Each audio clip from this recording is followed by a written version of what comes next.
বিসমিল্লাহির রহমানির রহিম।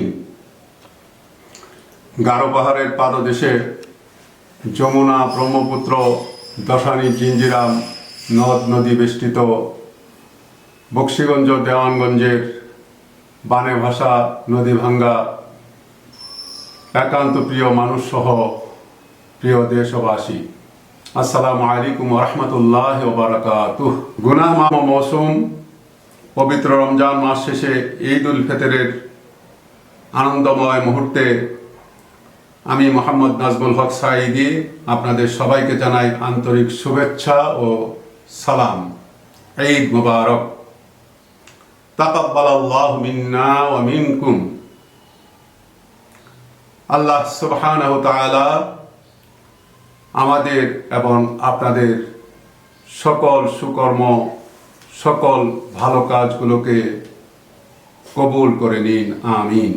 দীর্ঘ দেড় যুগের জরুরি শাসন, আওয়ামী দুঃশাসন, ভোট ও গণতান্ত্রিক পরিবেশবিহীন শেখ হাসিনার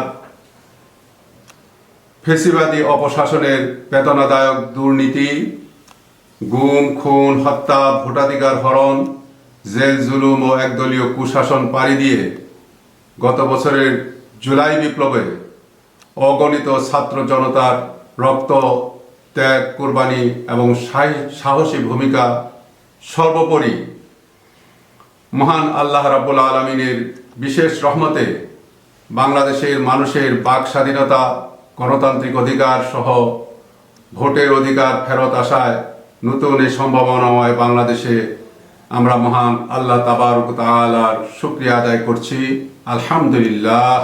দেশবাসী, পলাতক রক্তচোষা শেখ হাসিনা বা তার ফেসিবাদের সকল চক্রান্ত ষড়যন্ত্র ঠেকাতে এবং একই সাথে পলাতক ফেসিবাদীদেরকে আশ্রয়দাতা আধিপত্য সাম্রাজ্যবাদী ভারতের বাংলাদেশ বিরোধী সকল কূট কৌশল ও চক্রান্ত প্রতিরোধ করে দেশের স্বাধীনতা ও সার্বভৌমত্ব হেফাজতের জন্য এখন জাতীয় ঐক্যের কোনো বিকল্প নেই। তাই আমার একান্ত অনুরোধ, নিজেদের ব্যক্তি স্বার্থ কিংবা আভ্যন্তরীণ ছোটোখাটো স্বার্থ এগুলোকে জলাঞ্জলি দিয়ে দেশ ও জাতির স্বার্থে স্বাধীনতা সার্বভৌমত্ব রক্ষায় গোটা জাতিকে ঐক্যবদ্ধ হতে হবে। গত জুলাই আন্দোলনে বৈষম্য বিরোধী ছাত্র আন্দোলনের মূল বক্তব্য ছিল একটি বৈষম্য মুক্ত সমাজ গড়া। আর এই ধরনের একটি বৈষম্য মুক্ত সমাজ গড়ার আদর্শ কেবল নবী মুহাম্মদুর রাসূলুল্লাহ সাল্লাল্লাহু আলাইহি সাল্লামই দেখিয়ে গিয়েছিলেন। তাই আমাদের দেশকে সত্যিকারের বৈষম্য মুক্ত করতে হলে, ইনসাফপূর্ণ কল্যাণ রাষ্ট্র প্রতিষ্ঠা করতে হলে প্রয়োজন আল্লাহর আইনের অনুসরণ এবং নবী মুহাম্মদুর রাসূলুল্লাহ সাল্লাল্লাহু আলাইহি সাল্লামের আদর্শকে অনুকরণ করা। সম্মানিত দেশবাসী, তাই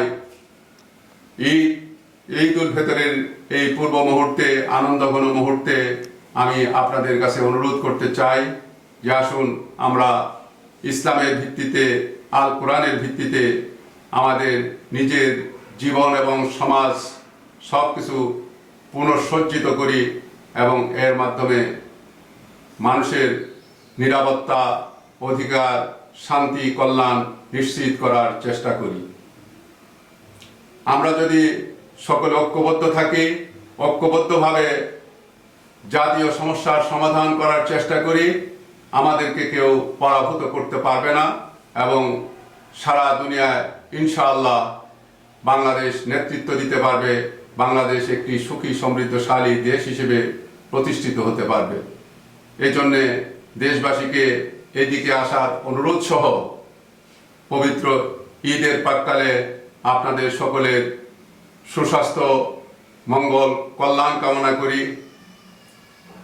বৈষম্য বিরোধী ছাত্র আন্দোলন সহ গত দেড় যুগে ফেসিবাদের কবলে পড়ে যে সমস্ত ভাই বোনেরা শাহাদাত বরণ করেছেন, রক্ত দিয়েছেন, আল্লাহ তাআলা তাদের শাহাদাতকে কবুল এবং মঞ্জুর করুন এবং আমাদের দেশবাসীর উপর আল্লাহ তাআলা রহম করুন, রহমত এবং বরকত দান করুন।